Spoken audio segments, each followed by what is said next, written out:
Welcome back to the Braun Icons. In today's episode, I would like to show you a milestone of television design, the HF1 from 1958. A device of subtle elegance and consistent functionality, which was a good 40 years ahead of its time. Television sets in the 1950s were typically heavy, dark wooden enclosures, often masquerading as furniture and taking up quite a bit of space in the room. In contrast, the HF1 was a light, unobtrusive device which didn't try to hide its technical nature, but tastefully announced it to the surrounding interior. This strikingly clear design is by former Bauhaus student Herbert Hirche, who worked as a freelance designer for Braun. The HF1 was the first ever television set with a plastic front, a material which was considered distinctly modern at that time. This light grey plastic front made the device appear smaller and more fitting to a modern environment. Juxtaposed against the dark grey painted wood of the rest of the body, it created a pleasant colour harmony in the design. Notice how the round speaker opening here on the side is of the same colour as the front. A nice extra touch of colour coordination. With its box-like construction, the HF1 was an early trendsetter. This shape was to become a standard in television design, but only as late as the 1990s. The device was also distinguished by its harmonious symmetry. The sides of the front are taken up by evenly distributed, equally sized loudspeaker cutouts, while the center is occupied by the prominent power button and the Braun logo below.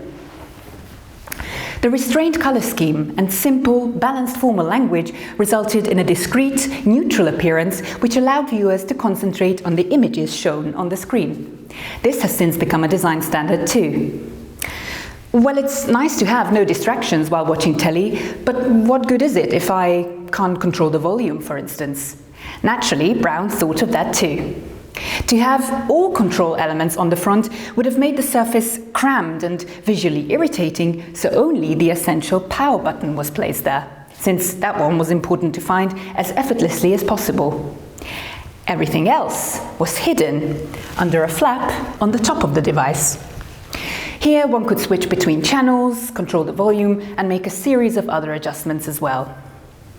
Having the control elements on the top made operating the device a lot more convenient for the user, who could now change settings without having to bend down or kneel in front of the screen. Here the device is standing on a pedestal though, so it is of course a good 40 centimeters higher than it would be when placed on the ground. A black painted steel base was supplied as an accessory to the HF1, elevating the device to the required height and lending it a quality of visual lightness and elegance.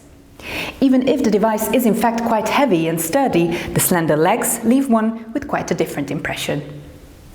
As for the reception of the HF1, in 1958 it was exhibited in the German pavilion of the Brussels World Exhibition, where it was met by the public with utmost amazement and enthusiasm. With its uncompromisingly modern and innovative design, the HF1 is sure to be one of the icons by Braun, more of which will be introduced in the next episodes.